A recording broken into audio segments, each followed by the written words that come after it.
Could a single question steer a life toward wisdom? Socrates in ancient Athens turned questions into a way of life, challenging certainties and reshaping philosophy.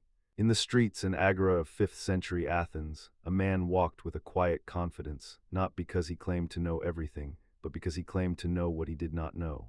He did not offer polished speeches or grandiose systems. He offered questions, difficult, persistent, sometimes exasperating questions that pressed people to articulate what they thought they believed and why. He did not write books the way later philosophers would. Instead, he walked and spoke, a kind of moral weather system for a city teeming with debate, politics, religion, and the stubborn pride of citizens who thought they already understood virtue and justice. He is, of course, Socrates, the midwife of Western philosophy, the gadfly who stung the Athenian democracy into self-reflection, and the figure whose life has become the hinge between ancient thought and modern inquiry. To approach Socrates is to walk a delicate line between biography and the afterlife of a voice. We know him primarily through others, Plato and Xenophon, with a dash of Aristophanes and a few fragments that survive from other sources. He wrote nothing himself, at least nothing that survives intact. Our picture is thus both intimate and mediated. Intimate in the sense that we feel his presence in dramatic exchanges that seem to illuminate our own conversations, and mediated in the sense that every line is filtered through a student, a rival, or a dramatic portrayal.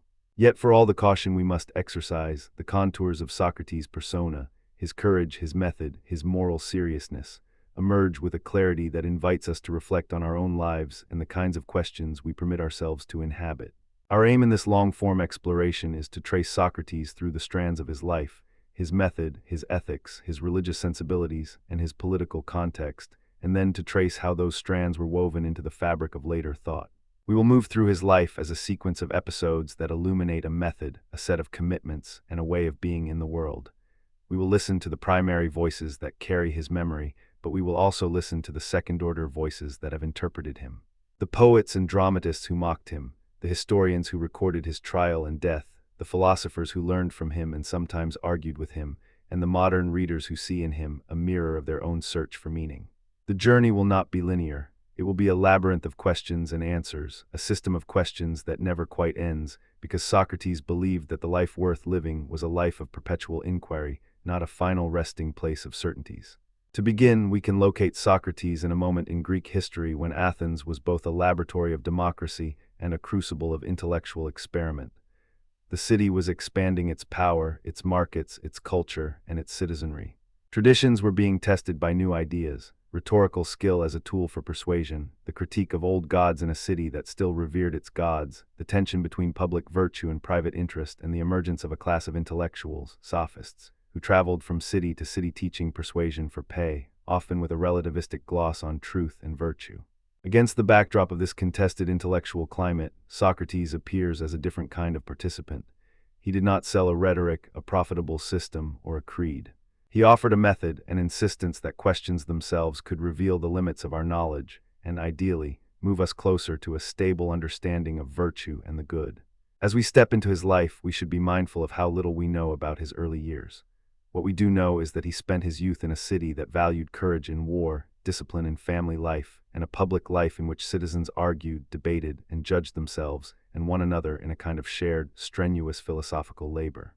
We know that he was a son of a stonemason, that he married Xanthippe and had children, that he did not avoid public life but rather engaged with it in a way that drew both admiration and suspicion. We know that he studied with teachers of various kinds, some conventional, some controversial, and that his own voice gradually emerged as a voice of relentless questioning. We know that in his day, to challenge the conventional wisdom of the city could be dangerous. The streets could be as perilous as the court. We also know something about the manner in which he is remembered. The image of Socrates as a public intellectual who delayed his own death in order to pursue truth is not simply a legend. It is a moral and intellectual posture that many have found compelling and unsettling in equal measure.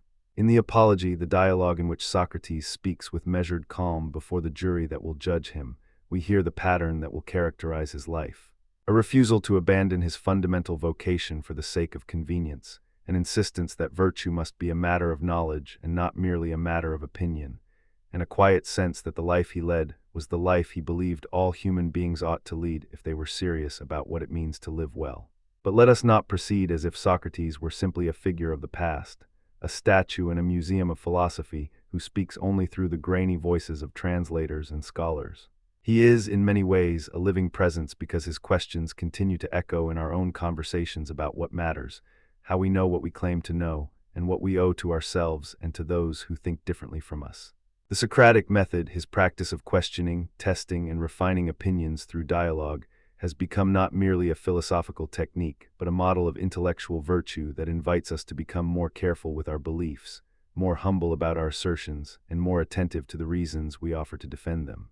If there is a single thread that runs through Socrates' life and through the reception of his life in subsequent centuries, it is this: the demand that we examine our lives in light of questions that have the strange power to destabilize complacency and to illuminate the distances between what we want to believe and what we actually know. As we move further, we will attend to the core elements that define Socrates' philosophical project.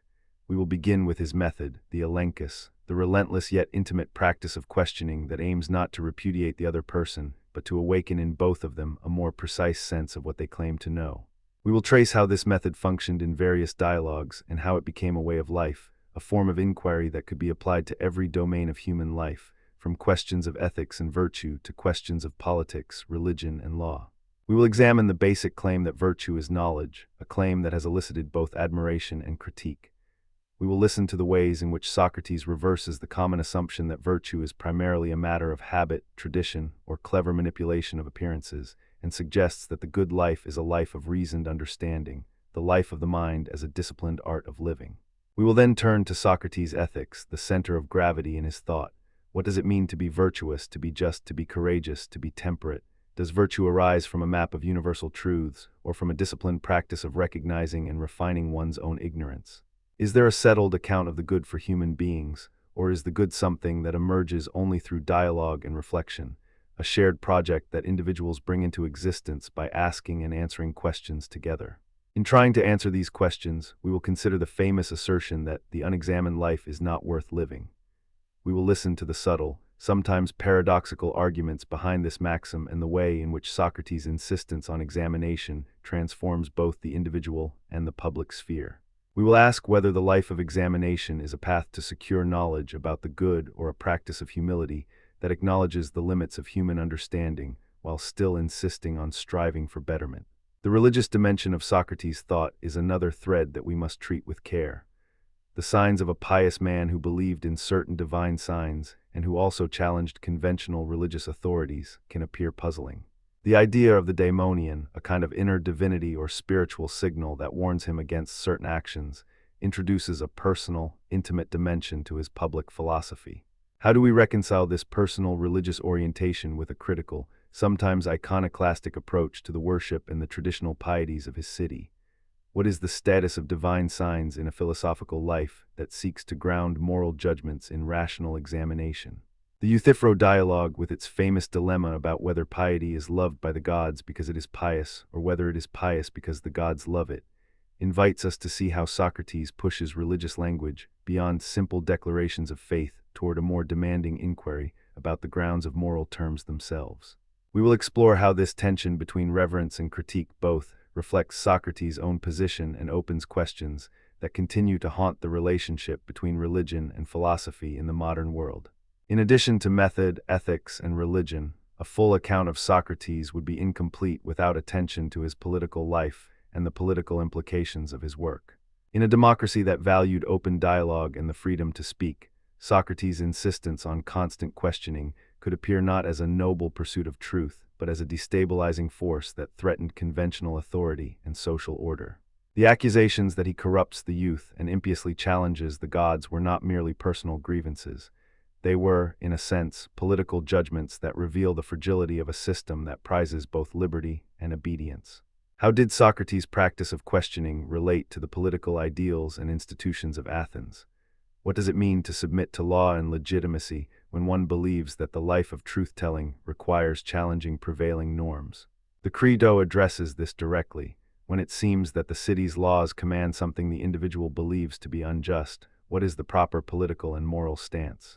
In the dialogue, Socrates chooses to stay and face the legal consequences rather than escape, offering a powerful argument about the social contract and the relationship between the individual and the city. We will examine that choice in depth, considering both its immediate ethical logic and its broader implications for how a philosophically life should interact with political authority. Socrates' influence, of course, did not end with his death. His interrogation of others' beliefs set in motion a chain of thought that would be elaborated, debated, and reinterpreted by Plato and his successors. Plato's dialogues give us a picture of a teacher whose questions gave birth to a distinctive vision of virtue and knowledge, and whose life became a measure by which later thinkers could gauge the distance between ordinary moral understanding and the demands of philosophical inquiry. In Plato, Socrates often serves as the mouthpiece through which a dramatic and reflective examination of moral concepts is carried forward. The Republic, for instance, invites readers to consider the nature of justice and the ideal city, but it does so by grounding its arguments in the habits of a philosopher who refuses to give final, comforting answers. Instead, Socrates models a habit of mind that seeks to uncover, through dialogue, the conditions under which a claim about the good can be justified. This habit, this persistent search for reasons, this insistence that belief requires justification, forms a crucial bridge between ancient and modern theories of knowledge, justice, and the good. Yet Socrates was not merely a precursor. He was a provocateur who left a problematic legacy for later philosophers, a legacy that has been read in many ways. Aristotle, who studied at the academy in its early years, offers criticisms that illuminate the limits of Socratic epistemology. He challenges the bold claim that virtue is knowledge itself, suggesting that knowledge by itself does not automatically yield virtuous action. For Aristotle, moral psychology complicates the neat equation of knowing the right thing and doing the right thing. The ancient Stoics would later echo Socratic themes about living in accordance with reason and nature, while taking their own path to a robust ethics that connected virtue and happiness in a coherent, systematized framework. And in the long arc of Western thought, Socrates becomes a figure through whom many different lines of inquiry pass: epistemology, ethics, political philosophy, the philosophy of religion, pedagogy, and even the practice of self-formation. He becomes a touchstone for those who seek to understand not just what a person ought to think, but how a person ought to become someone capable of thinking about what is right and why it matters. As we move through these topics in detail, we should pause at a few guiding questions that can help us orient our reading of Socrates and our own reflections. What does it mean to claim that virtue is knowledge? If the good life is a life of inquiry, how can a person avoid becoming a mere skeptic who never acts? Is the Socratic method a universal method of inquiry that can be applied beyond the philosophical salons of Athens to contemporary problems in science, politics, or personal ethics? How does Socrates' stance toward religion shape the way we imagine the moral life in a pluralistic society where different beliefs contend for credibility? What does Socrates' death reveal about the relationship between law, justice, and moral truth, and what light does it shed on our own attitudes toward risk, conscience, and the demands of a public life? To pursue these questions is not to settle on a single interpretation, but to hold a conversation with a voice that has echoed for centuries. It is to see Socrates not simply as a character in a dialogue, but as a living method, a practice of questioning that invites us to examine our own beliefs, to test our reasons in the presence of others, and to cultivate a form of life that refuses to be content with shallow explanations. It is to recognize that the history of philosophy is not a collection of settled arguments, but a long, patient conversation, one that Socrates began in the streets of Athens and that continues in classrooms, lecture halls, podcasts, and living rooms around the world. He may be a figure from a distant past, but the matter of his life, how to live a truly examining life, remains urgent for anyone who wishes to pursue wisdom with care, honesty, and courage. In this long exploration, we will begin with a close look at the life that produced the man known as Socrates, his milieu, his friends, his teachers, the public role he took on, the tensions that his presence aroused, and the path that led him to his trial and death. From there, we will move into a long, careful analysis of his method, the elenchus, the exchange, the midwifery of ideas, how it works in practice, how it is supposed to transform both interlocutors, and how it has been interpreted by readers and critics through the ages. Then we will turn to his doctrine of virtue and knowledge, to the Phaedo's portrait of the soul and immortality, to the Euthyphro's probing of piety, to the Meno's questions about recollection and learning, and to the larger questions about how a life of inquiry fits within a political culture. We will examine the reasons his voice survived beyond his death, his influence on his student Plato, the ways in which later philosophers re-encountered Socrates, and the reception of his memory in Christianity, modern science, and secular ethics. Finally, we will step back to consider what the Socratic project might say to a world like ours, with all its own questions, its own skeptics, its own crises of meaning, and its own need for a method that can patiently, insistently, and kindly keep asking. What do we know? Why do we believe it? And how should we live? As the journey unfolds, you may notice a certain cadence in Socrates' life and in the way we approach him here. It is a cadence of pause and question, a rhythm that invites listening rather than mere consumption, a tone that mirrors the calm perseverance of a man who would not speak hastily when the truth of a matter might demand a deeper, more careful articulation. The aim is not to drain Socrates of mystery or reduce him to a schematic system, but to illuminate the living practice of philosophy as he understood it.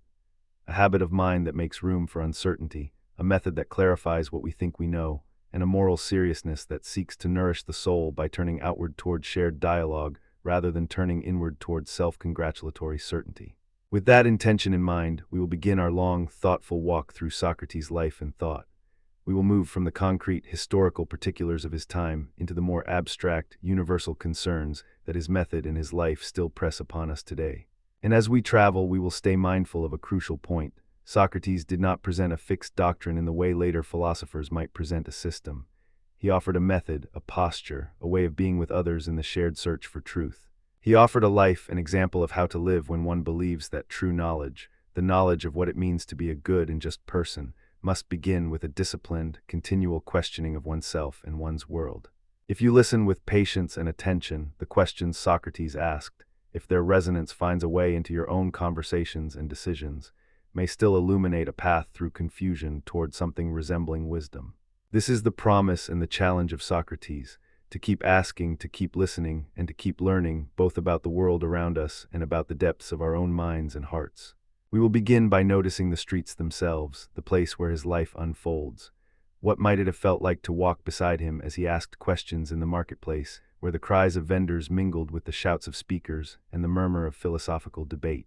What sense of ethics could be derived from a man who did not claim to have all the answers, but who insisted that a good life could be found only by relentlessly examining those answers in light of argument, counter-argument, and a willingness to adjust one's own beliefs in light of better reasons? These are not merely historical curiosities. They are invitations to practice a form of thinking that remains relevant in any era where people are unsure about what to think and how to act. The road ahead is long and the questions are exacting, but there is a certain calm to Socrates' project. A calm that does not pretend to know everything but nevertheless holds a steady conviction about the importance of truth, integrity, and freedom in the pursuit of wisdom. And that calm, that insistence on rigorous inquiry conducted with respect for interlocutors and for the seriousness of the subject matter, is what gives Socrates his enduring resonance for a modern audience seeking a deeper, slower, more reflective approach to life. In the remainder of this exploration, we will traverse his life, his method, and his legacy with careful attention to the textual landmarks that have carried his memory forward. We will listen to the dialogues in which his questions echo most clearly, and we will attend to the ways in which those dialogues interact with one another, revealing not only what Socrates thought but how he thought it. With a habit of scrutiny, a commitment to the idea that virtue is the most important good, and a trust, perhaps even a kind of faith, in the power of human reason when married to a sincere longing for truth. This is Socrates' philosophy not as a static edifice but as a living activity, a practice of questioning that remains, in the best sense, unfinished, because the moment we claim to possess final answers to the enduring questions of virtue, justice, and the good life, we have entered a state in which our questions have ceased to matter as much as our certainty does. And it is precisely in this restlessness of inquiry that the Socratic project continues to live, in us and through us, as an enduring invitation to think more deeply, to listen more attentively, and to live more deliberately. The time is right to begin the formal exploration. We begin with the life of Socrates himself, the world he inhabited, the people who knew him, and the events that shaped his public existence. We will examine the context of his birth and upbringing, the intellectual currents of his age, and the particular social and political milieu that would bear his voice into the lives of Athenians who would come to judge him, listen to him, and remember him in ways he could hardly have anticipated.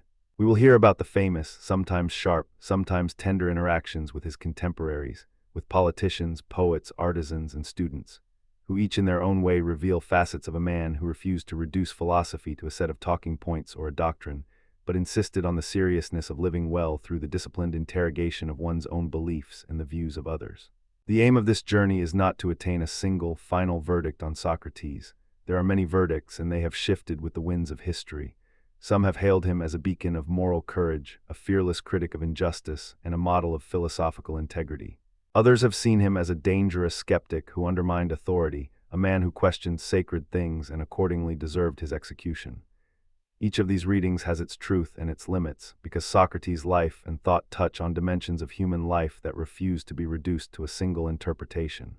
Ethics, epistemology, pedagogy, religion, law, politics, and the fragile, intimate dimension of personal conviction.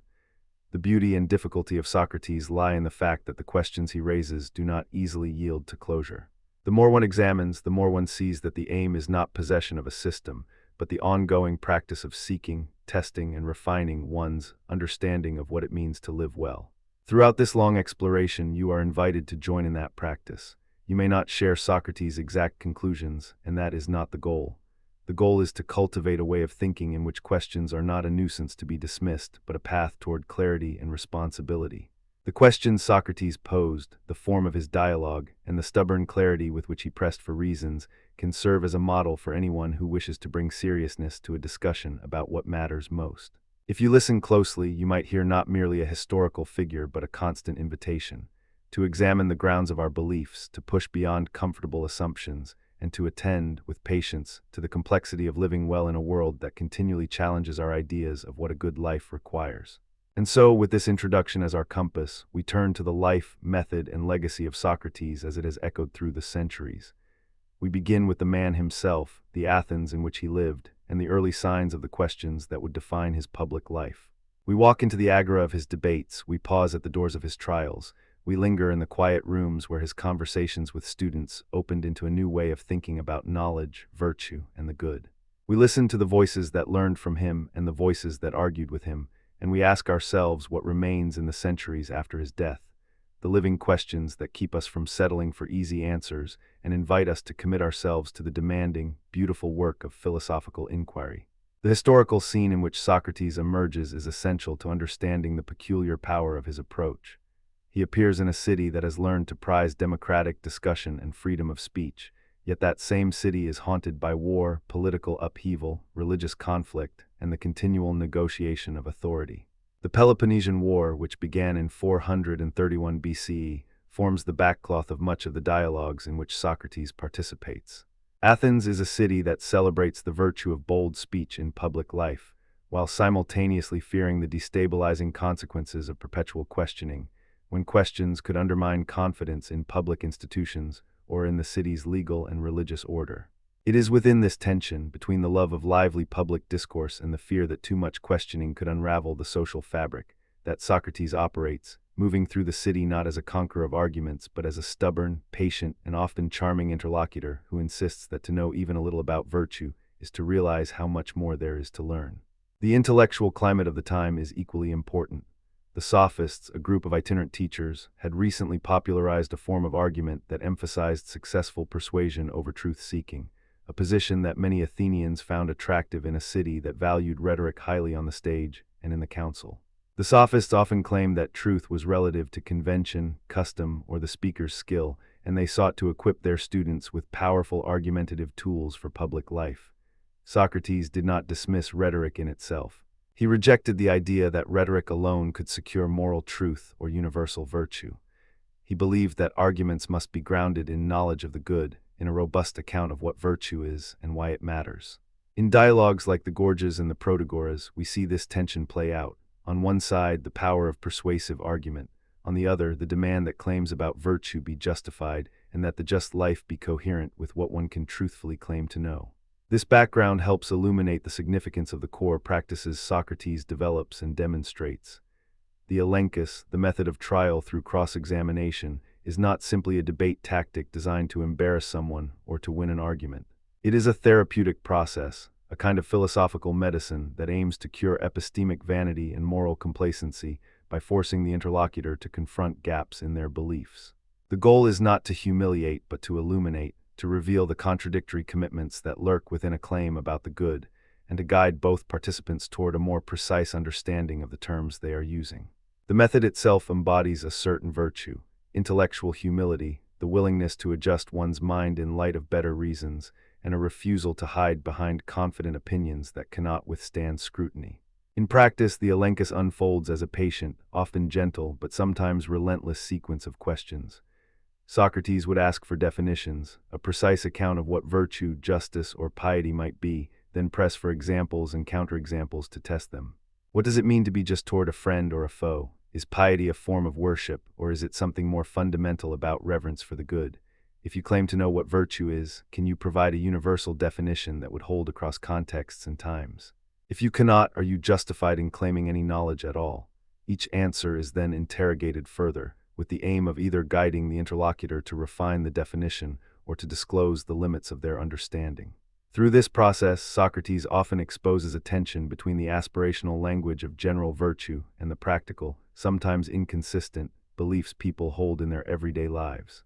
It is in this tension that the philosophical yeast works, slowly transforming poor, loose, confident opinions into more careful, more justified beliefs. Philosophical education in Socrates' time was not merely about acquiring knowledge. It was also about shaping character. The goal of education, for Socrates, is not to fill a student's mind with a bundle of correct answers, but to cultivate the capacity to think well and to live well in the face of uncertainty. This is recognized in a sense as a form of moral formation. The questions themselves are not neutral, they carry with them an aim, to help a person see what counts as evidence, what counts as a reason, and what counts as a good life. The process often produces disquiet rather than comfort. It disrupts comfortable beliefs and destabilizes confident identities. Yet in Socrates' view, this disruption is not a sign of nihilism or despair. It is, paradoxically, a sign of moral responsibility. It is the condition of a life that takes serious the responsibility to know one's own mind and to be answerable for it. The consequences of Socrates' commitment to questioning extend beyond individual souls and into the public sphere. When a man surrounding himself with a circle of devoted but curious students, allegedly including notable figures like Alcibiades and Critias, becomes a public figure, his questions begin to unsettle established power and tradition. The risk is real. The dialogue in which such risks become palpable occurs not only in the tense atmosphere of the Athenian courtroom, but in the everyday exchanges on street corners, in private houses, and in the courts of law. The pressure to conform, to perform properly within the social expectations of citizenship, is always present. The challenge Socrates poses is to resist the temptation to reduce philosophy to a spectacle of cleverness or a tool of political influence, and instead to insist that philosophy is a form of moral inquiry with consequences for how one acts, both in the private sphere and in the public one. In the end, Socrates' life culminates in a public death that has fascinated readers for centuries.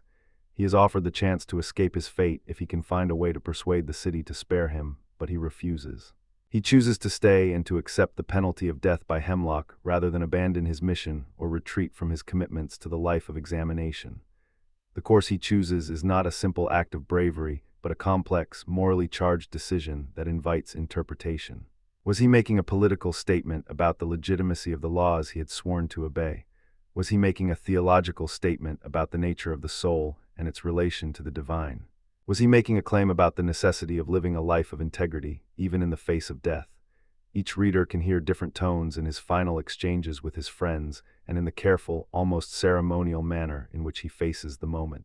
The Phaedo, the dialogue that records the last hours of Socrates, makes explicit some of these questions by offering a portrait of the soul's immortality, the theory of recollection, and a confidence in the ultimate independence of the mind from the body when it comes to the life of rational inquiry. To understand Socrates' approach to the soul is to recognize a dimension of his thought that is often overlooked in popular accounts.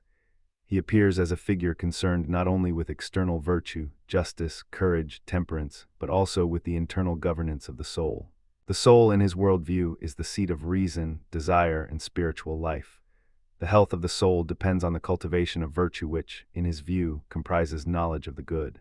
The intricate narrative in the Phaedo presents not just arguments for the soul's immortality, but a broader vision of how philosophical life relates to death, to the meaning of life, and to the possibility that death may not be an end, but a transformation of the soul's relation to truth.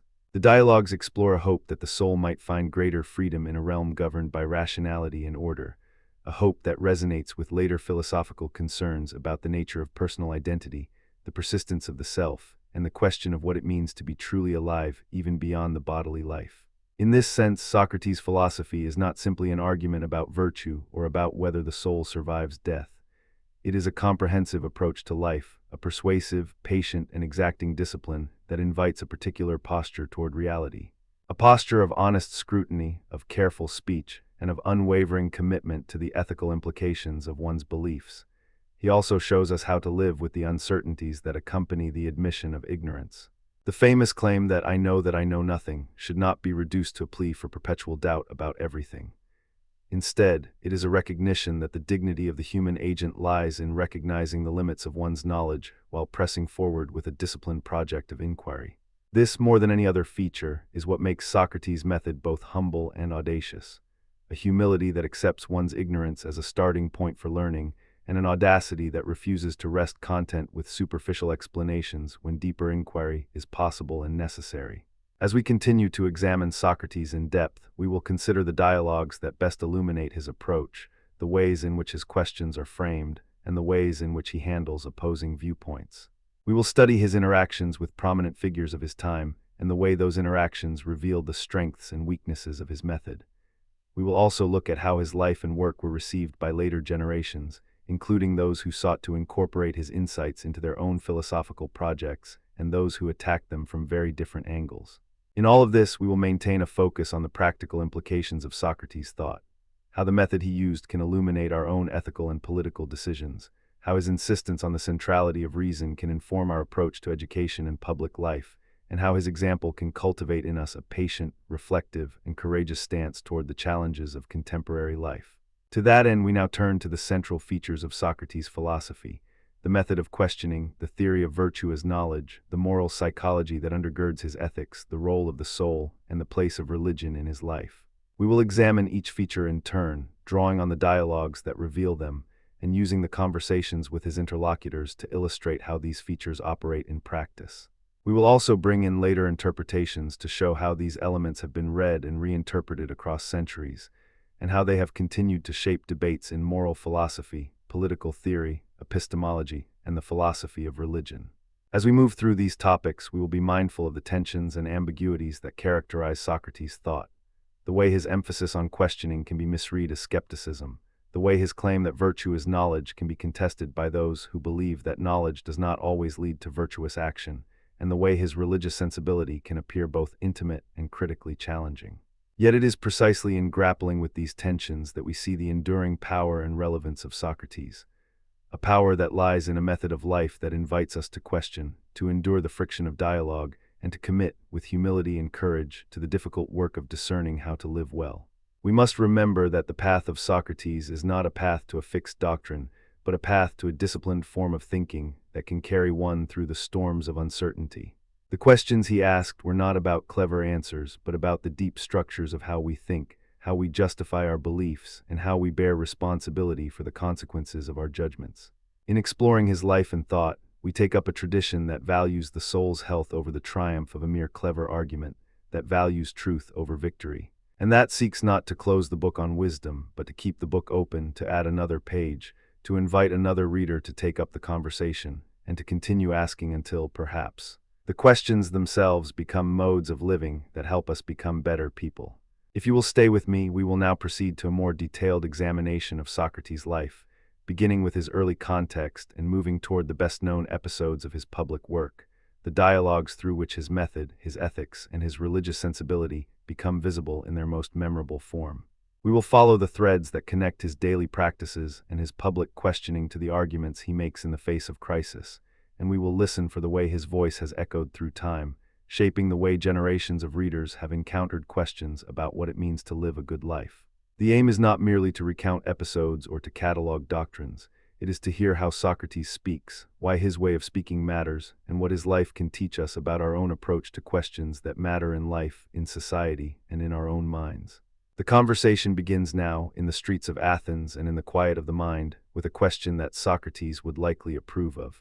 What does it mean to know the good, and how should we live in light of what we claim to know? And with that invitation, we proceed to consider the life that formed the man and the thinker who would come to be known as Socrates. In the centuries since his death, the manner of his life and the force of his questions have had a complex and winding influence. They have inspired admiration, controversy, and a fear of philosophy as a tool for social disruption. They have also offered a model, perhaps the most durable model, of a way of thinking that treats the life of the mind as inseparable from the life one lives. The next steps in our exploration will trace the ground from his most famous public episodes to the quiet rooms where his questions are imagined and debated by future generations. We will follow the movement from the streets of Athens to the timeless rooms of the mind where philosophy continues to take place whenever someone, with patience and courage, asks, "What is virtue and how do we know it?" The path ahead is long, but the promise is a clearer, slower, more reflective understanding of what Socrates' philosophy asks of us, and what it can offer to a modern life that is always in need of more light, more honesty, and more wisdom about how to live well. As a final note before we enter into the detailed exploration of Socrates' life and thought, I want to acknowledge the tone and pacing we will adopt in this journey. The goal is to create a listening experience that mirrors the contemplative, patient cadence of a thoughtful conversation. The voice you hear will prefer listening over lecturing, and the sentences will be long enough to carry the weight of an idea but clear enough to follow without fatigue. We will move deliberately through complex topics, pausing to recall a historical anecdote, to re-articulate a central claim, or to contrast two interpretations that seem to pull in different directions. The aim is to invite you to think with us, to join in a shared labor of interpretation, and to leave room for doubt, revision, and ongoing inquiry. If at times we return to a familiar line from a dialogue or echo a familiar phrase from a well-worn translation, consider it an invitation to listen more closely, to hear the nuance, to weigh the force of the argument, and to reflect on how such a sentence might speak to your own life, your own questions, and your own longing for clarity and moral purpose. Now, with a calm, reflective stance, we turn to the first major thread of our journey, the life of Socrates, the man behind the questions, the citizen of Athens who chose a path of inquiry over the easy applause of certainty, and the figure whose life became a living argument for the idea that philosophy is not merely a theoretical pursuit, but a lived practice of thinking with care about what matters most. We begin with the historical and biographical textures that surround him, listening for what they reveal about the person who would become the teacher of many, who would go on to shape the future of Western thought. And as we proceed, we will continually come back to the central method he practiced, the elenchus, and we will keep in view the moral stakes of his enterprise, which are as much about how we live as about what we believe. The road ahead is long, but the questions are essential, and they are the heartbeat of the Socratic project that continues to invite human beings into conversation about the good life, about truth, and about how to bear the heavy, luminous task of thinking well. We now turn to the life of Socrates, not as a mere set of dates and anecdotes, but as a living narrative that will illuminate how his method and his ethics took shape within the city of Athens, how they encountered opposition and admiration, and how they forged a path that continues to matter for anyone who wishes to reflect on the meaning of being human in a world of questions. The road ahead will lead through episodes that reveal the form of his inquiry, the stakes of his dialogue, and the courage required to live with questions in a society that sometimes rewards certainty more than truth. It is a journey into a way of thinking that asks not just what we believe, but why we believe it, and what we are prepared to do with those beliefs when they are tested by the world around us. And as we step forward, may we bring with us a sense of patience, a readiness to revise, and a quiet, steady curiosity about the deepest questions that define what it means to be truly awake in life. The portrait of Socrates will unfold in all its complexity, not merely as a historical account, but as a living invitation to engage with the fundamental problems that have occupied philosophers for millennia. The nature of virtue, the method of inquiry, the accountability of belief, and the question of how to live well when the path is uncertain. We are now ready to traverse the biographical arc, the juridical drama of his trial, and the philosophical contours that emerge most clearly in the dialogues where his voice is most present. We will carry this exploration forward with a careful eye toward accuracy, a generous ear for nuance, and a listening mind that seeks to understand not only what Socrates said, but how he lived the questions he asked, and what his life can teach us about the ongoing project of philosophy. A project that continues to unfold in every generation as people choose to engage in the serious business of thinking together about what is true, what is good, and what it means to be a person of integrity in an ever-changing world.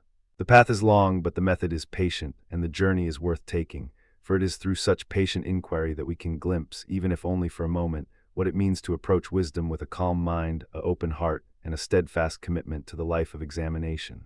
We begin now with the life that formed the man who asked the questions, not to tell a tale of a hero, but to enter into a living conversation about what it means to think, to question, and to live in a manner worthy of the questions we pose. In the next section, we will explore the early life and training of Socrates, the social and intellectual climate of Athens in which he came of age, and the personal experiences that might have shaped his distinctive approach. We will consider his relationships with mentors and contemporaries, the events of his time that would position him as both a critic and a participant in the city's life, and the ways in which his stance toward conventional wisdom would grow and mature into a philosophy that would become, for many readers, a challenge to complacency and an invitation to greater intellectual honesty. We will listen to the voices of the earliest sources that speak of him, and will interpret what those voices can tell us about the formation of a mind that refused to take received wisdom at face value, and that believed the most important business of life was the honest, rigorous pursuit of truth through dialogue with others. The road into Socrates' world is long and winding, but in it we will find the foundations not only of his method but of his most enduring concerns: how to live a life that is true to one's own reason and to the good of the city. And so we continue, with care and curiosity, toward the next moment in our journey, the moment in which a young man in Athens begins to cultivate a question-centered life that will reverberate through the ages. The life of Socrates begins in a city that is at once bustling with intellectual energy and deeply aware of its own fragility. The details of his birth are uncertain. The exact date is a matter of scholarly debate. What is clearer is the social and cultural environment in which he grew up, a city of merchants, artisans, poets, soldiers, and politicians, where public life was lived in the glare of a practical democracy, and where the shadows of war and religious ritual hovered over every decision. It is within this environment that Socrates develops a temperament that is at once unassuming and uncompromising. He does not claim to be wiser than others in the sense of arrogance. Rather, he claims to recognize the limits of his own knowledge, which paradoxically becomes the anchor of his intellectual daring. He begins not by delivering grand theses, but by noticing the confidence of people who claim to know something, and then gently, persistently, asks for justification of that knowledge. The technique is disarmingly simple. Ask for a definition, trace the implications of that definition, test it against counterexamples, and press until the interlocutor either redefines or relinquishes the claim. In practice, this yields learning for both participants. The interlocutor clarifies their own position, and Socrates, though he often appears to be the one in the weaker argumentative position, reveals the extent of one's ignorance and, in doing so, invites them to a more accurate understanding of virtue. Historically, the context of Socrates' life includes the influence of earlier philosophers and teachers who shaped the intellectual landscape he inherited. The pre-Socratic tradition, with its emphasis on cosmology, change, and the nature of being, provided the horizon within which Socrates carried out his inquiries. Think of Heraclitus with his insistence on flux, or Parmenides, who warned against the unreliability of sense experience. The sophists, meanwhile, offered a counterpoint with their sophisticated use of language and their claims about the relativity of moral and legal norms. The tension between these currents, between a search for timeless truth and the practical craft of persuasive speech, forms the stage on which Socrates enters and, in a sense, redefines the play. He does not leave behind these figures but interacts with them. He accepts the challenge of their rhetorical skill while insisting that the pursuit of truth requires more than clever argument. It requires a form of normative inquiry about what truly counts as the good and how we come to know it. In the broader social sphere, Socrates functions as a public intellectual in a city that valued debate, but was also wary of any force that could destabilize the political order. The way he navigates this social space, by choosing not to retreat from opposing views, but by insisting that arguments about virtue be anchored in reasons that can be articulated and defended, reflects a stance that will later become a model for academic life as well as civic engagement. The vocational and political dynamics of Athens, its reliance on rhetoric, its vibrant but perilous democracy, its relentless pursuit of excellence in public life, provide the pressure and the opportunity that allow the Socratic method to mature into something more than a mere technique. It becomes a way of living, a way of involving oneself in a sustained, reflective practice that seeks to align one's beliefs with one's actions. As we approach the stage of Socrates' life that culminates in his trial, we must bear in mind the dual nature of his public role. On the one hand, his habit of questioning could be understood as a form of civic service, a willingness to pressure institutions of authority to justify themselves, to scrutinize the beliefs that underpin public policy, and to challenge the complacent assumption that tradition alone suffices to organize a just society. On the other hand, such a habit could be understood as a threat. If a man consistently exposed the inconsistencies and contradictions of widely held beliefs, if he consistently demonstrated that many of the assumptions people rely on to exercise power or to maintain social order were not as secure as they claim, then his actions might be construed as undermining the moral fabric of the city. The charge that he corrupts the youth and impiously challenges the gods must be read in this light. They are not merely personal accusations against a problematic personality. They are political and religious indictments that reveal the roots of anxiety in a city that is both proud to be a home of philosophical inquiry and deeply wary of the social consequences of relentless critique. The arc of Socrates' life thus leads toward the infamous trial, the moment when Athens' jury would decide the fate of a man whose method had unsettled many comfortable assumptions about the good and the right. In the Apology, we encounter a Socrates who stands with calm dignity in the face of a crowd that wishes to convict him not because of a particular deed, but because of a perceived way of thinking that unsettles the city's confidence in itself.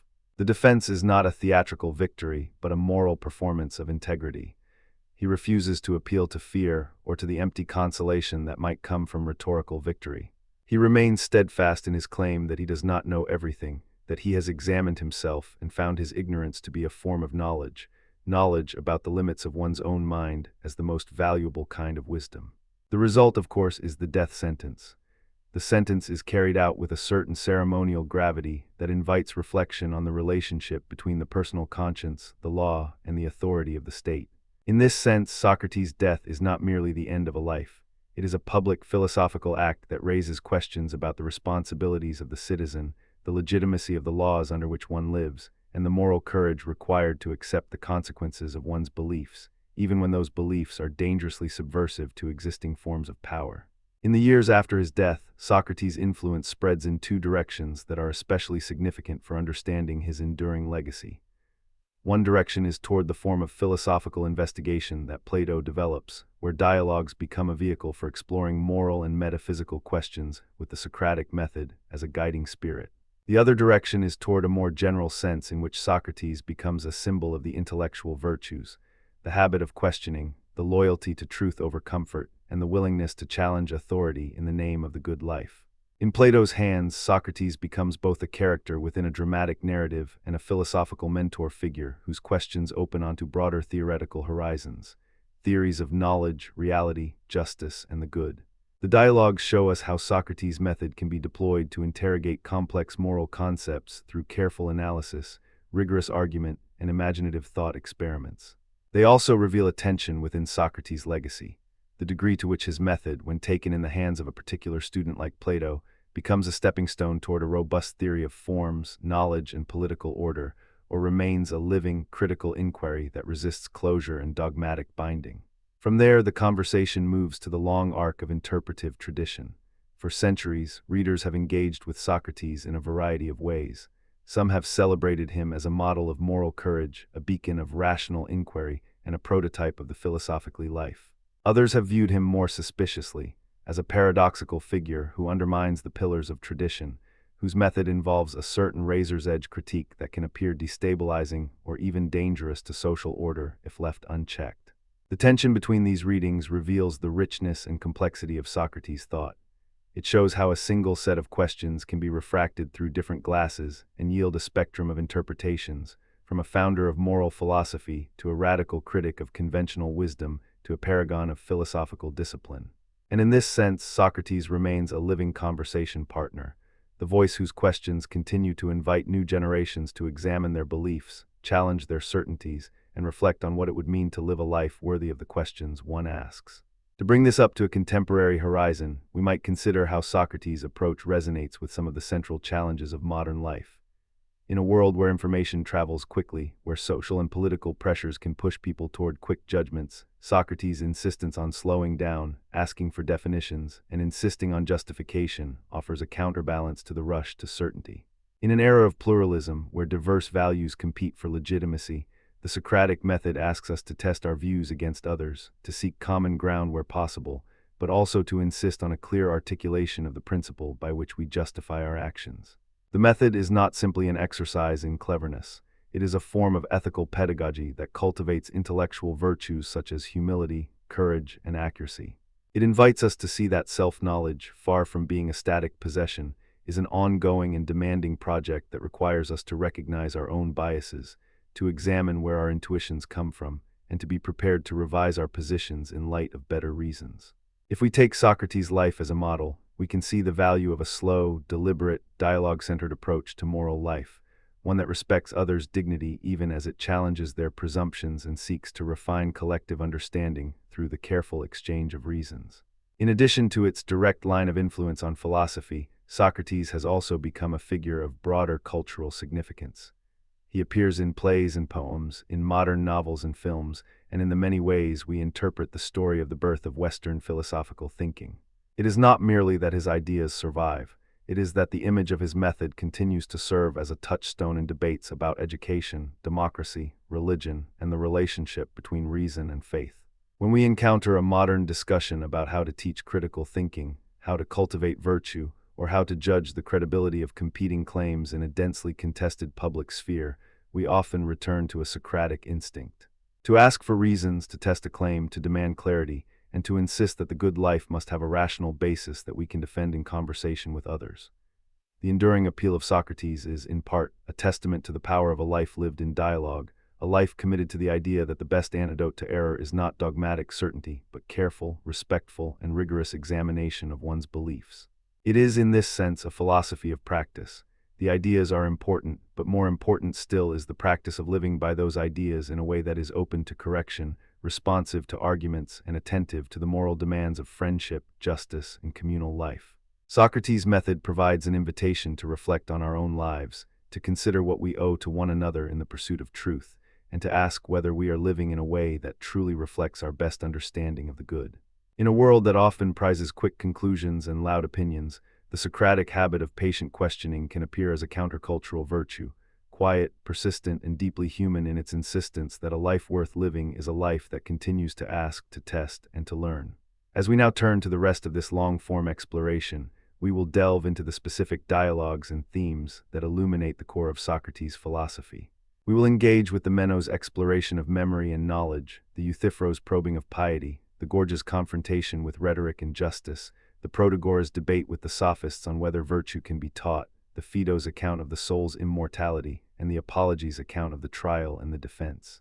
Each dialogue offers a different angle on the same central concerns. How do we know what is right? What is virtue? What does it mean to live well? How should a thoughtful person respond when confronted with disagreement or authority?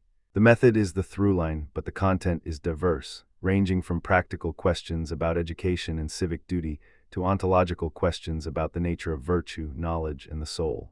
By moving through these texts, we will map out the contours of Socrates' philosophy and illuminate the way in which his questions contribute to a broader, ongoing conversation about how human beings might live with thoughtfulness, courage, and integrity in a world of complexity and change. And with that, we return to our central aim, to enter into Socrates' philosophical project not as a dusty monument, but as a living invitation to reflect on our own lives. As you listen, you may hear echoes of his early insistence that one must not assume one knows what one does not know. You may hear the quiet confidence with which he treats the other as a fellow seeker, someone not to be conquered in debate, but to be invited into a shared search for better understanding. You may hear the moral seriousness that sits at the core of his practice, the conviction that a thought that cannot be justified by reason is not a thought worth having, and that the life worth living is one in which one's beliefs, actions, and commitments align with a conscientious pursuit of truth and goodness. If you have followed this far, you may be ready to go deeper into the dialogues that show, rather than merely tell, how Socrates practiced his method. In the next sections, we will examine concrete instances of his questioning in action. His interrogation of definitions, his engagement with notable figures of his time, his responses to challenges from the political system, and his handling of moral and theological questions that would become central to his legacy. We will study how he raises the stakes of every exchange by insisting that the interlocutor articulate what is meant by virtue, justice, courage, and piety, and we will analyze how the conversation unfolds in a way that reveals both commitments and limitations in a way that is instructive for us today. The dialogues offer a laboratory for exploring how a form of dialogue can function as a method for shaping ethical character and political responsibility, and they invite us to consider how we might cultivate similar habits in our own lives, to question with courtesy but with firmness, to listen with the aim of understanding, and to speak with a sense of moral seriousness about the claims we make and the reasons we offer in support of them. In all this, we will also keep in view the larger questions that Socrates' life raises about the place of philosophy in public life. Can philosophy be a force for reform without becoming subversive? Can the questioning of deeply held beliefs coexist with a commitment to civic harmony and the common good? The answers differ across traditions and contexts, but the questions remain essential. Socrates' life invites us to consider how to balance intellectual integrity with political responsibility, how to maintain civil discourse in the face of intense disagreement, and how to preserve a sense of moral purpose in a world where power often resists introspection. These are not abstract worries, they are practical concerns for anyone who wants to bring philosophical habits into daily action, whether in education, law, healthcare, technology, or simply in the daily conversations that shape our shared life. In closing this portion of the journey, it is important to acknowledge that the exploration of Socrates' philosophy is not a survey with a fixed destination. It is a sustained engagement with a living problem. How to think well, live responsibly, and maintain a sense of wonder in the face of complexity. The path is not a straight line from origin to conclusion. It is a circuit that returns again and again to core questions, inviting us to test our beliefs, refine our language, and deepen our understanding of what it means to be a thinking, moral human being. If you have found in Socrates a companion in this slow, careful undertaking, you may have a sense of why his questions have endured and why, even in a world so different from the Athens in which he walked, his call to examine one's life can still resonate as a challenge and an invitation. We now proceed to examine the dialogues themselves, beginning with an analysis of the Euthyphro, the Meno, and the Apology, where the seeds of his approach and his moral concerns take on their clearest early form, and where we begin to see how his method and ethics come alive in the crucible of actual conversation. From there, we will move through the Gorgias, the Protagoras, the Phaedo, and the Republic, tracing how the central questions of virtue, knowledge, and the good are developed, contested, and clarified across a spectrum of situations, interlocutors, and purposes. The study begins here in earnest, with a patient, attentive listening to the voice of Socrates as it has traveled through time and remains, in its various interpretations, a living invitation to think more carefully about how we live. The next part of our journey will be a close reading of some of the central dialogues where Socrates' method and philosophy come most clearly into view. We begin with the Euthyphro, a dialogue about piety that not only probes the nature of religious virtue, but also introduces a form of inquiry that challenges conventional wisdom by forcing us to examine the grounds on which our religious judgments rest. The Euthyphro raises the classic problem later known as the Euthyphro dilemma. Is what is pious loved by the gods because it is pious, or is it pious because the gods love it? This problem, in its simplicity and force, pushes us to think about the status of moral properties. Are moral truths independent of the gods' approval, or are they determined by the gods' decrees? If it is the latter, then morality seems arbitrary, dependent on divine whim. If it is the former, then moral truths do not depend on divine authority at all, but on some standard that even the gods recognize. Socrates does not provide a final answer here. Rather, he leads the interlocutor to a point where the definitions are exposed as unstable, requiring a deeper examination of what makes actions right or wrong beyond mere approval by pious authority or the tradition of the city. The Euthyphro serves as an introduction to Socrates' habit of scrutinizing definitions with careful precision. It reveals a method that will reappear and evolve in his later discussions of virtue and justice. It also shows a tension between religious reverence and philosophical inquiry that he does not resolve but rather reframes. Religious language is not discarded. It is subjected to critical scrutiny in order to reveal the more fundamental questions about what makes an action holy or just. The dialogue thus becomes an occasion for examining not only the concept of piety, but also the very manner in which we conceptualize moral language. How does one define piety in a way that can function as a reliable guide to action, not merely as a ready-made label for a cultural practice? And how does one determine the grounds for such a definition in a way that holds against counterexamples and competing claims? Following the Euthyphro, the Meno offers a different but related horizon for Socrates' inquiry. The Meno raises the question of whether virtue can be taught. This question is important for two reasons. First, it asks for a pedagogical theory about the nature of virtue.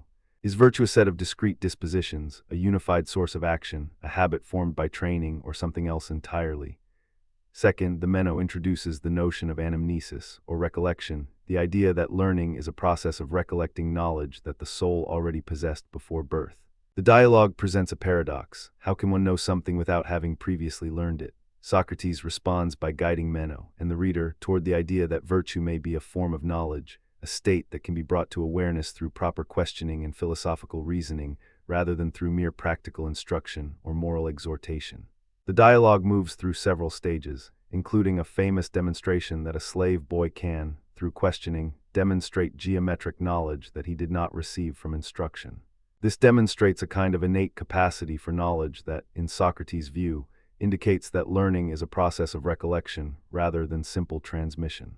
The Meno thus broadens our understanding of what learning, particularly moral and intellectual learning, may involve. It pushes us to think about how knowledge arises, how it is identified, and how it might be cultivated through dialogue rather than through dogmatic instruction. In the Apology, Socrates faces the legal charge that he corrupts the youth and introduces new gods. The dialogue is not a courtroom drama designed to win acquittal.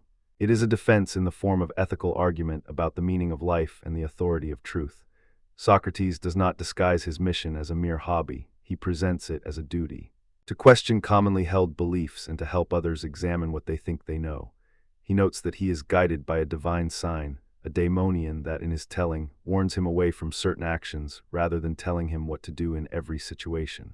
He does not claim to possess a comprehensive system of knowledge. Rather, he claims that his life is a form of constant examination, a practice that, to him, is a prerequisite for moral responsibility.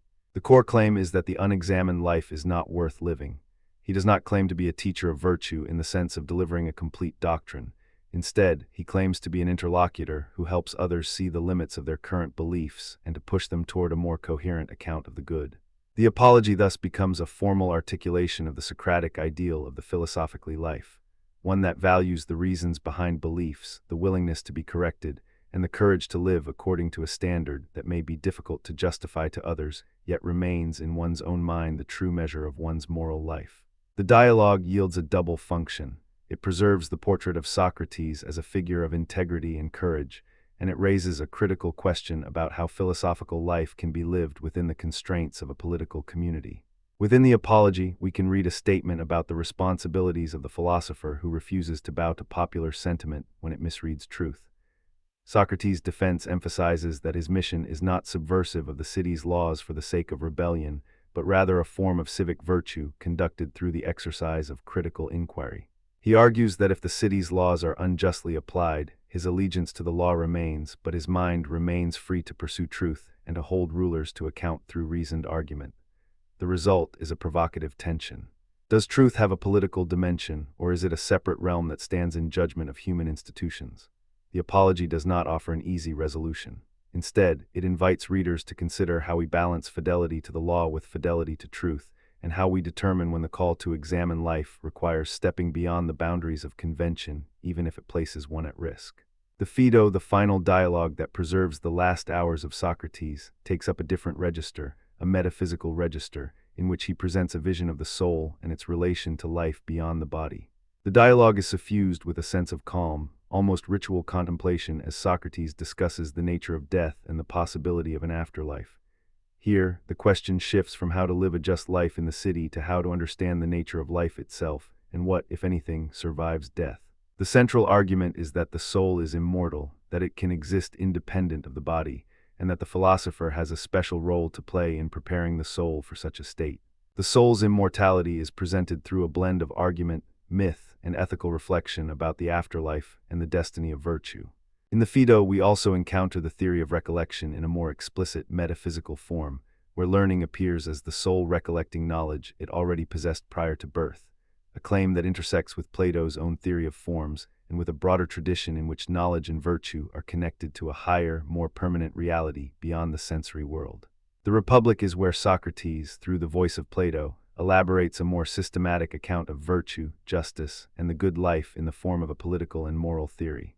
While Socrates is the named interlocutor in many dialogues, the Republic invites us to see how the method and the ethical commitments of Socrates might be extended into a broader social vision. The central claim of the Republic is that justice requires a harmonious order within the soul and a just city, a city composed of rulers who possess wisdom, guardians who cultivate courage, and producers who attend to the needs of daily life. The virtues wisdom, courage, temperance, and justice are identified as the cardinal points of this order. The dialogue also engages with questions about education, the formation of character, the nature of knowledge, and the role of reason in guiding political life.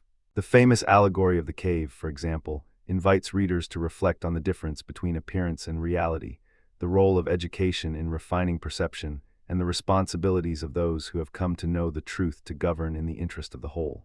In this work, Socrates presents not merely a theory of virtue, but a comprehensive program for thinking about political life, education, and the cultivation of the rational part of the soul as the path to justice and the good.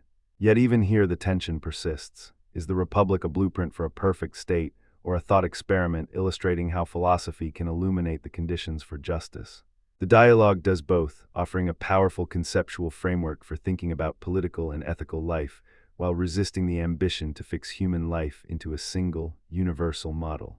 In traversing these dialogues and the threads that connect them, we should keep in view two overarching themes that reappear in different guises across Socrates' work. The first is the epistemic dimension of virtue, the claim that knowing the good is essential to acting in a virtuous way. The second is the moral dimension of reflection, the claim that the life of the mind is inseparable from the life of action, and that a person's character is shaped by the continuous practice of questioning and self-examination. These themes cross through the Euthyphro, the Meno, the Apology, the Phaedo, and the Republic, and they anchor a broader argument about how philosophy should be practiced and what counts as a good life. The dialogues show how Socrates' method can be put to work in different domains, ethics, education, religion, politics, without collapsing into a single dogmatic system. Instead, they present a living, dynamic enterprise, a form of life that seeks truth through dialogue, that treats reason as the primary instrument for discerning the right course of action, and that remains mindful of the limits of human understanding even as it pursues the best possible reasons for action. As we reflect on these themes, we are reminded that Socrates' philosophy is not a compact doctrine, but a stubborn, generous invitation to think with others.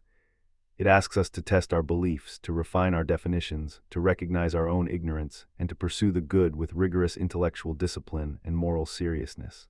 It asks us to consider not just what we think, but why we think it, and to consider how our beliefs shape our lives and our relationships with others. It asks us to imagine a community in which people engage in thoughtful dialogue about what it means to live well, and where the goal is not victory or comfort but mutual illumination. If this is a form of life you find compelling, you are in the company of many who have walked the same path, in the streets of Athens, in the rooms of a Greek college in later centuries, and in the quiet corners of modern classrooms, libraries, and living rooms around the world. The Socratic project is not merely a historical curiosity. It is an ongoing invitation to cultivate a life in which questions are cherished, reasoning is valued, and the good is pursued through a shared search for truth. In this long-form exploration, our aim has been to offer a careful and nuanced portrait of Socrates, the man, the method, and the legacy. We have sought not to resolve every ambiguity or to provide a single, definitive interpretation, but to illuminate the ways in which Socrates' approach to inquiry constitutes a distinctive and enduring contribution to the history of ideas. He is a figure who teaches by asking, who reforms by questioning, and who endures in memory because his life embodies a form of philosophical integrity that remains attractive and challenging in equal measure. His questions invite us to slow down, to listen, to reflect, and to make room for the possibility that we might be mistaken, and to see that such astonishment at our own limits can be a form of moral progress. If you have found in these reflections a sense of the value and vitality of Socrates, you are not alone. The idea of a life of examination has proven to be a durable and adaptable ideal. It has inspired not only other philosophers, but also educators, politicians, scientists, and citizens who wish to cultivate a form of life that remains open to revision and improvement. The practice of asking, the commitment to reasoned justification, and the willingness to engage with others in the pursuit of truth are timeless features of the human experience that Socrates helps to illuminate. And if our world today invites us to ask difficult questions about how to live well in a pluralistic, rapidly changing, and morally complex society, Socrates offers a path that is patient, respectful, and rigorously attentive to the demands of truth and the responsibilities of judgment. The dialogue continues and the invitation endures to all who wish to join in the slow, careful, and courageous work of thinking together about the good. As we come toward the end of this section, a word about the tone and pace you might have noticed in this reading of Socrates. The aim has been to present a careful, patient, and reflective account that respects the complexity of the text and the historical circumstances in which Socrates operated. It is not a sensational portrait, but a thoughtful, measured one, designed to resemble the attentiveness with which a thoughtful person might read an ancient dialogue aloud. The hope is that the listening experience remains conducive to contemplation, allowing time for subtle distinctions, the recognition of difficulties, and the sense that philosophy is best pursued as a conversation that honors the intelligence and humanity of all participants. If as you have listened, you found your own mind stirred by a question or a passage that invites further reflection, then this journey has served its purpose. It has helped to awaken the habit of inquiry, the appreciation for careful reasoning, and the sense of responsibility that accompanies a life lived in the spirit of critical examination. Now, as we pause for a moment to let these ideas settle, we should return to one of the central practical concerns of Socratic philosophy. How do we integrate this method into a life, into education, into public life, and into personal development? The short answer is that there is no single method for doing so. Rather, there is a consistent approach that one can cultivate over time. It begins with humility, recognizing that one does not possess all the answers and that there is always more to learn. It continues with curiosity, pursuing questions with a genuine desire to understand rather than to win an argument. It proceeds with courage, being willing to stand by one's beliefs when faced with opposition, yet ready to revise them when presented with better reasons. And it culminates in a responsibility to others, using the tool of inquiry not to dominate others or to secure one's own advantage, but to help all participants become more thoughtful and capable of living justly. In our next sections, we will move from this broad portrait into a more granular, dialogue-centered exploration. We will walk through the key passages that illuminate Socrates' method in action, examine his central ethical commitments, and consider the ways in which his ideas were received and reinterpreted by later thinkers. We will trace the path from his early engagement with the sophists to the more elaborate ethical and political discussions that culminate, in different forms, in the dialogues we have discussed. We will also consider the broader cultural and religious dimensions of his thought, and how his memory has functioned as a lens through which different eras have looked at questions of truth, morality, and human flourishing. The aim is not simply to study a historical figure, but to engage with a living tradition, one that continues to influence the way people think about what it means to live a good life and to pursue truth with integrity. And with that aim in view, we proceed to our first major thematic turn, to examine the method itself as a practical instrument of philosophical life. The road ahead is long, but the horizon is worth the travel. A horizon that invites us to become more thoughtful, more careful in our reasoning, and more committed to living with courage and humility in the face of the world's complexity and mystery. We now move to a close, careful examination of the Socratic method as it unfolds in the core dialogues. The elenchus, the dialectical technique, and the idea of maiutics, these terms name a practice that is both technique and art. The elenchus is a method of cross-examination in which Socrates asks a question, the interlocutor offers a definition or claim, and Socrates then proceeds to test that claim by asking further questions, seeking to reveal inconsistencies, ambiguities, or gaps in reasoning. The core aim is not to humiliate, but to refine, to clarify, to press the interlocutor toward greater coherence and justification. The technique often yields a state of aporia, a kind of intellectual puzzlement in which the interlocutor acknowledges that the path to a settled definition or a firm understanding of virtue remains incomplete. In the initial encounters, we often see the interlocutor move from confident assertion to a more cautious or revised stance. This is precisely the effect Socrates seeks: to provoke the interlocutor into recognizing the limits of their knowledge, thereby creating an opening for genuine philosophical inquiry. The maieutic dimension of Socrates' method refers to his self-description as a midwife of ideas. Just as a midwife helps bring forth a child by drawing out what is already latent in the mother, Socrates claims that he helps birth knowledge that is already present within the soul through the process of dialogue. He claims that the questions prompt a recollection of the truth that the soul has always known, albeit in a latent form. This notion is tied to his view that learning is a process of recollection, a memory retrieval, and not the simple transmission of information from teacher to student. The Meno's demonstration of the geometric knowledge of the slave boy is one famous articulation of this idea, though the full account of recollection is more explicitly articulated in the Phaedo and is associated with the theory of forms in Plato's later metaphysical framework. Even before Plato's more developed metaphysical theory, the idea that dialogue can awaken latent knowledge continues to be a powerful image of how inquiry functions. The method invites us to see the mind as an active participant in the process of understanding, rather than as a passive recipient of information. It also places the responsibility for truth squarely on the individual. It is not enough to hear a claim. One must engage in the work of justification, testing, and revision. Engaging with the Euthyphro, Meno, Apology, Gorgias, Protagoras, Phaedo, and Republic allows us to witness the method's evolution across different issues and contexts. In the Euthyphro, the focus is on a precise, contested definition. What is piety? The conversation proceeds by raising successive definitions and then arguing about the implications of these definitions. In the Meno, we see a different deployment of the method, as Socrates challenges a student to discern whether virtue is teachable, and to consider the possibility that virtue might be a form of knowledge rather than a habit or a set of clever techniques. In the Apology, the method becomes a kind of argumentative posture in the face of a hostile audience. Socrates does not retreat into evasive rhetoric. He upholds a strenuous standard of reasoned defense and refuses to pretend that he is something he is not. In the Gorgias and Protagoras, the method is tested against the claims of rhetoric and the sophists, raising the crucial issue of the relationship between persuasion and truth, and asking whether it is possible for rhetoric to be a legitimate means of moral persuasion if it lacks a basis in knowledge of the good. In the Phaedo and the Republic, we see the method joined to broader metaphysical and political concerns, with the question of how reason can guide human life toward a coherent, just order.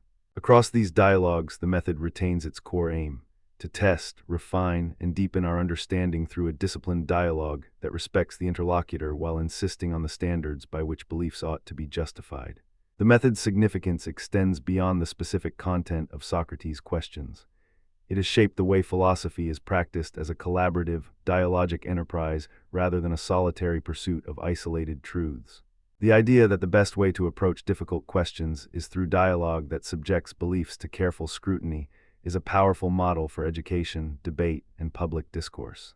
It invites an attitude toward knowledge that values humility and intellectual courage, an approach that is less about securing a victory in argument than about increasing the amount and the quality of our justified beliefs. The practice also has a political dimension. It is not merely a private pursuit, but a form of public virtue. The capacity to engage with others in a manner that respects their humanity invites them to participate in the search for truth and helps to form judgments that are more carefully reasoned and more ethically grounded. As we move forward, we should reflect on how this method translates into modern contexts. In contemporary classrooms, think tanks, and public forums, the Socratic method has often been adopted as a tool for teaching critical thinking and for cultivating a disciplined, reflective approach to disagreement. It has been adapted in various ways, sometimes as a direct dialogue with a teacher coaxing students to articulate their assumptions, sometimes as a broader, seminar-style exchange in which multiple participants challenge each other's ideas in a structured way. Yet even when the form changes, the spirit of the method, its insistence on clear definitions, careful reasoning, and mutual respect, remains a guide for how to approach difficult topics with seriousness and care. The core idea that sound beliefs require justification rather than being accepted on authority or tradition continues to be a foundational principle in disciplines ranging from ethics and law to science and public policy. The Socratic method, in its essence, is a call to maintain a living dialogue with the questions that matter, to keep the mind alive with questions that challenge and refine, and to pursue truth in a manner that is inseparable from the practice of living well. In light of these observations, it is worth noting that Socrates' legacy is not protected by a single doctrine or a single path of thought. His influence is not the imprint of a rigid system, but the tremor of a living, ongoing inquiry. He provides a model of intellectual humility and courage that is as relevant now as it was in Athens nearly 2.5 millennia ago. The habit of examining one's beliefs, the readiness to question even the most cherished opinions, and the insistence that any claim must be justified by reasoned argument are values that modern readers can recognize as essential to responsible citizenship, ethical reasoning, and thoughtful self-understanding. The Socratic project, therefore, is not simply a chapter in the history of philosophy, but a continuing invitation to participate in a shared living inquiry that invites all of us to examine what we think we know, why we think it, and how we ought to act in the light of such examination. It is an invitation that remains urgent, patient, and profoundly human, a call to live not merely by habit or convention, but by the reasoned, courageous, and compassionate life of inquiry. As we conclude this broad and detailed exploration of Socrates' life, method, and legacy, it is natural to ask what his philosophy might offer to our own time, with its own rich mix of questions about truth, virtue, democracy, faith, science, and the meaning of life. What can we learn from a man who, instead of delivering a fixed doctrine, dedicated his life to asking the right questions in the right way? What can we learn from a method that seeks to illuminate the limits of our knowledge, to refine our definitions, and to hold our beliefs up to rigorous scrutiny in the light of reason and moral concern? And what can we learn from a life that chose the path of examination over easy comfort, even in the face of legal punishment, a life that chose to die rather than abandon the principles that guided it? The answers to these questions will vary for each reader, and that is part of Socrates' enduring value. He invites us to bring our own questions to the table, to examine our own lives, and to discover for ourselves what it means to live a life that is truly thought and truly moral.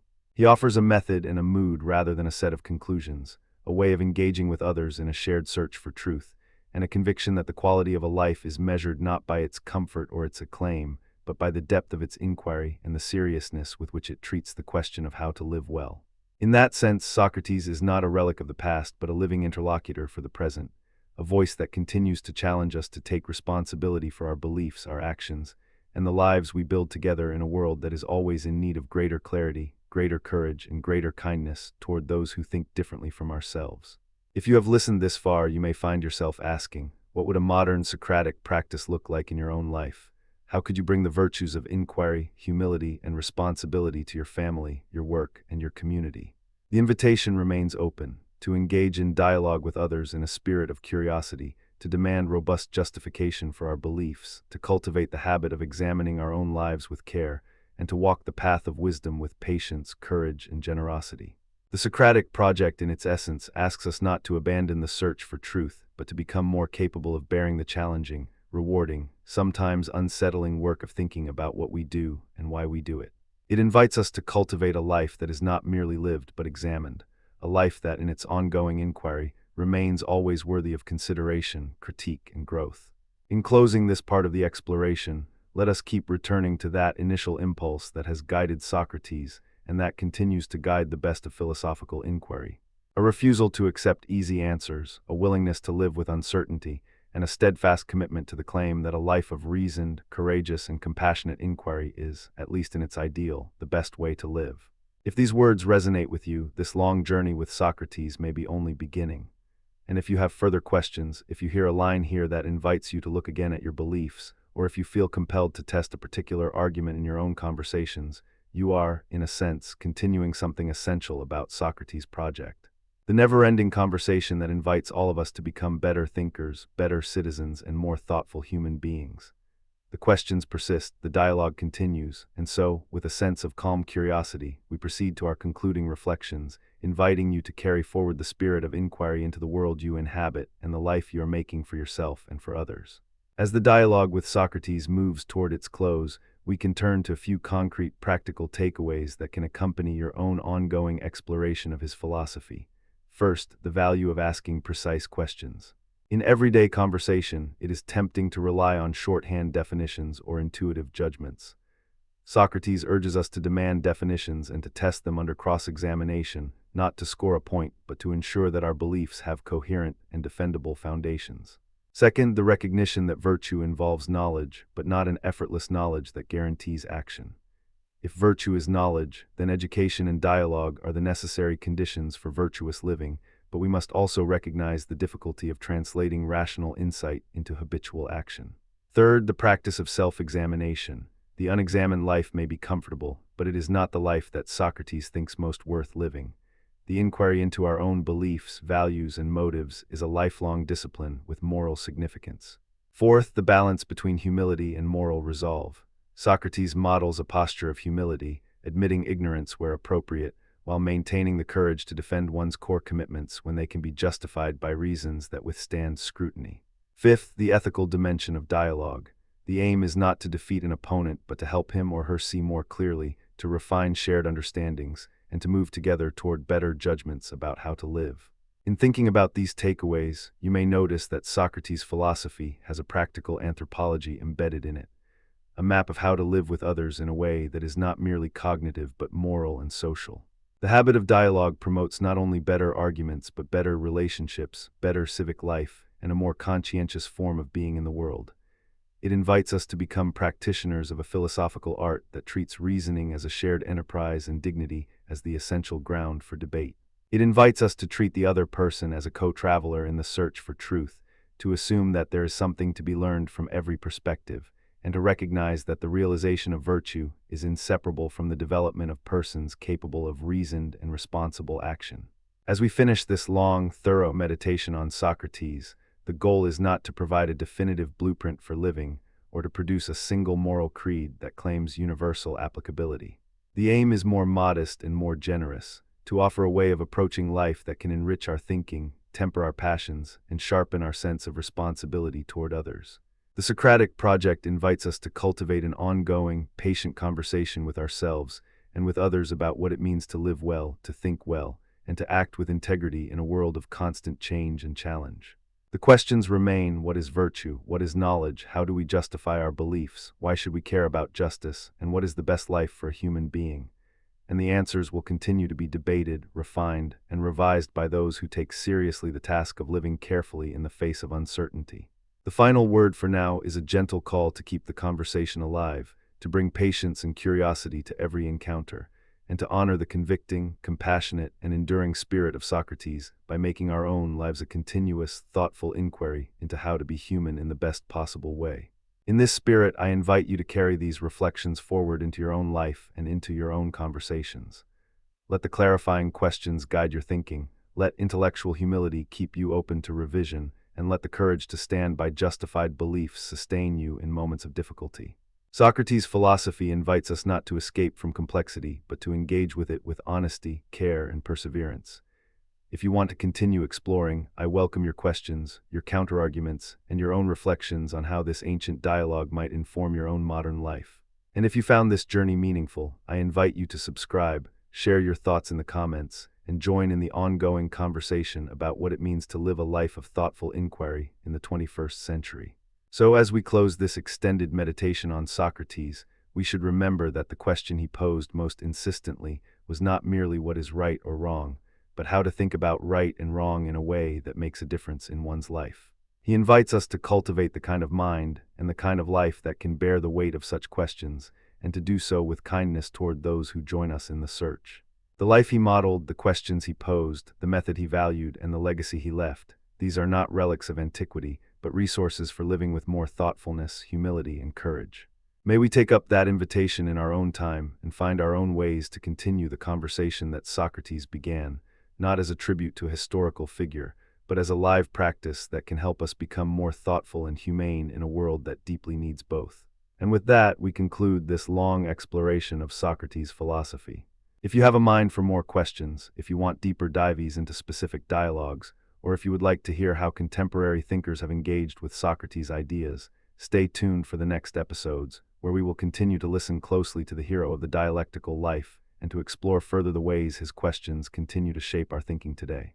The Stoic, the skeptic, the realist, and the romantic may all find something in Socrates to challenge and to admire, to adapt and to resist, but the central flame of his philosophy, the refusal to settle for easy answers, the insistence that a good life demands that we examine ourselves and our beliefs with patience and care, remains a bright, enduring beacon. If anything can be learned from his example, it is that the search for truth is never finished, and that the best preparation we can offer ourselves for that search is the cultivation of a mind that is attentive, disciplined, and gentled by a habit of listening to others with respect and a readiness to revise in the light of reason. That is the core of the Socratic project, a life of inquiry that remains, in every age, a noble and necessary undertaking. So let us continue the conversation, not with the arrogance of certainty but with the humility of seekers, and let us carry forward the spirit of Socrates in our own lives, one question at a time. Before we bring this section to a close, I want to offer a final set of thoughts that can serve as a practical guide for those who wish to apply Socrates' approach in ordinary life. First, cultivate a habit of asking for definitions. In daily conversation, the tendency is to assume shared meaning of important terms like justice, virtue, happiness, or rights, yet these terms bear nuanced and contested meanings. By asking for precise definitions, we can avoid vague or contradictory commitments and can foster a conversation that proceeds on a shared basis of understanding. Second, practice the art of listening. Socrates' method rests on a collaborative exchange. Listening, really listening to the other person's reasoning, is essential for productive dialogue. Third, test beliefs against counterexamples. The test is not meant to humiliate, but to refine and adjust beliefs so that they can withstand scrutiny. Fourth, acknowledge the limits of knowledge while pursuing truth with vigor. This is the paradox of wisdom. Knowing you do not know everything does not preclude the possibility of knowing something. It makes the pursuit more honest and more robust. Fifth, bring ethical seriousness to discourse. The aim of questioning is not only to win an argument, but to clarify what is true and to shape conduct accordingly. Sixth, be willing to revise. If better reasons arise, this is not a failure but a success. It means the quest for truth is alive and the mind remains teachable. Seventh, balance courage with care. The Socratic life invites bold questioning, but it also demands a respect for others and for the fragile social bonds within which dialogue occurs. Eighth, remember that philosophy is not a solitary enterprise. It thrives in conversation, in the shared labor of refining beliefs, in the mutual accountability that arises when we ask each other to justify our claims to knowledge and to virtue. If you carry these practical commitments into your daily life, you will be practicing something very close to the living art of Socratic philosophy. As we turn the last page of this particular exploration, we invite you to ponder a final, gentle question. In what ways can you bring the Socratic habit into your own life so that your thinking is more careful, more open to correction, and more committed to the common good? If you choose to embark on that cultivation, you will be joining a long line of thinkers and ordinary people who have found that the most important work in life is not the accumulation of answers, but the ongoing, patient, courageous practice of asking better questions together. And in that practice, we find the living heart of Socrates' philosophy, not a doctrine to be enforced, but a discipline to be practiced, a friendship to be cherished, and a life worth living because it is lived with constant attention to truth, justice, and the good. Now, in the spirit of the calm, reflective tone that guides this channel, we close this part of the exploration with an invitation. If you have found value in listening to this long, careful engagement with Socrates, consider sharing your thoughts in the comments and tell us which dialogue or idea you found most compelling.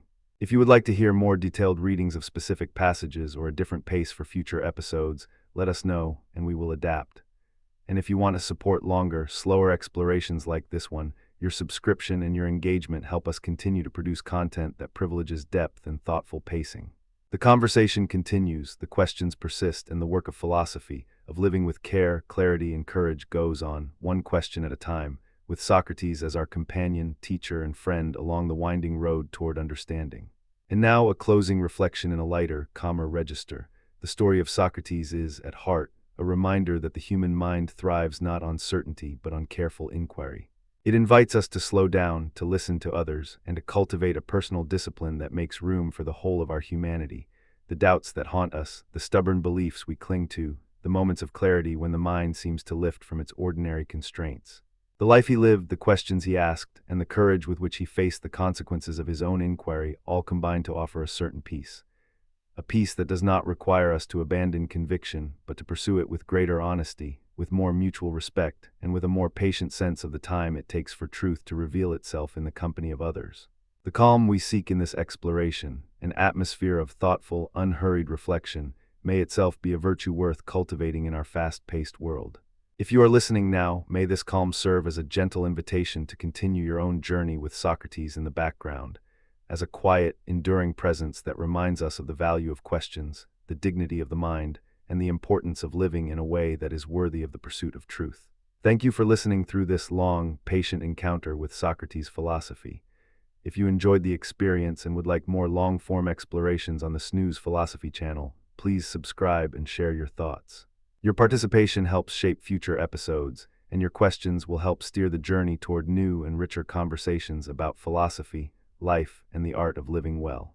We will continue to listen to the voices that matter, to study the ideas that matter, and to present them in a way that invites the slow, careful reflection that the name Snooze Philosophy suggests. The conversation continues, one question at a time. The conclusion in the spirit of the project is deliberately brief and reflective. Socrates invites us to live as if every moment were a test of our own reasoning and a chance to grow more virtuous through the thoughtful exchange with others. He does not claim that the path is easy or that it will yield simple answers. He does claim, though, that it is the right path, a path that respects the integrity of the mind and the dignity of every human interlocutor. If you carry that sense with you, then perhaps the quiet, patient pursuit of truth will become not only an intellectual habit, but a way of life that makes room for others, for doubt, and for the continuous possibility of growth. The long journey through Socrates is not finished here. There are many dialogues to revisit, many arguments to test, and many interpretations to consider. If you wish to illuminate any particular aspect of his thought, his method in a detailed exchange, his views on virtue, his political philosophy, his religious sensibilities, or his influence on later thinkers, tell us in the comments, and we will return to it in a future episode with the same careful, deliberate pace that makes this channel a space for thoughtful listening and deep reflection. In the meantime, may you find in this exploration a little more clarity, a little more patience, and a touch more courage to live well, with reason, and with care for others. That is the invitation Socrates leaves us, and it is the invitation we accept as long as the questions keep calling us back to the central task of philosophy: to think, to listen, to learn, and to live together in as good a harmony as we can manage, in a world that is often uncertain but never lacking in the opportunity to become wiser. The epilogue is a quiet, reflective space. You are invited to listen to a short, meditative close, a moment of calm to reflect on what Socrates' life and method might mean for your own journey. In this space, allow yourself to be reminded that philosophy is not merely a set of propositions, but a living practice of thoughtful engagement with the world. If you have the time, you might try a simple exercise. Pick a question you have been avoiding, something you think you already know the answer to, and try to articulate a precise definition of the terms involved. Then, ask a few careful questions to test that definition, definitions that reveal assumptions you did not realize you held. You may find, as Socrates did, that the act of asking the question is a form of discovery in itself, and that the value of philosophy lies not in immediately arriving at a final verdict, but in remaining in relation to the questions, in making space for the possibility that your beliefs may need to change. That is a small, everyday practice of the larger Socratic project, a life lived with questions, a mind that learns to listen more carefully, and a heart that remains open to truth even when it challenges what we hold dear. If you enjoyed this extended, in-depth meditation on Socrates, consider subscribing for more long-form explorations on the nature of philosophical ideas and the works of great thinkers. We will continue to delve into the life and mind of Socrates as well as other central figures whose thought has shaped the way we think about ethics, knowledge, politics, and the meaning of life. Your engagement, your comments, questions, and reflections will help shape future episodes, turning a solitary listening experience into a shared, ongoing conversation about what it means to be human in the light of philosophy. And with that, we close with gratitude for your attention and with curiosity intact, ready to return whenever you wish to continue the examination of life. Conclusion: 200-300 characters. The unexamined life remains a question we live. What would Socrates ask us to examine next in our own days?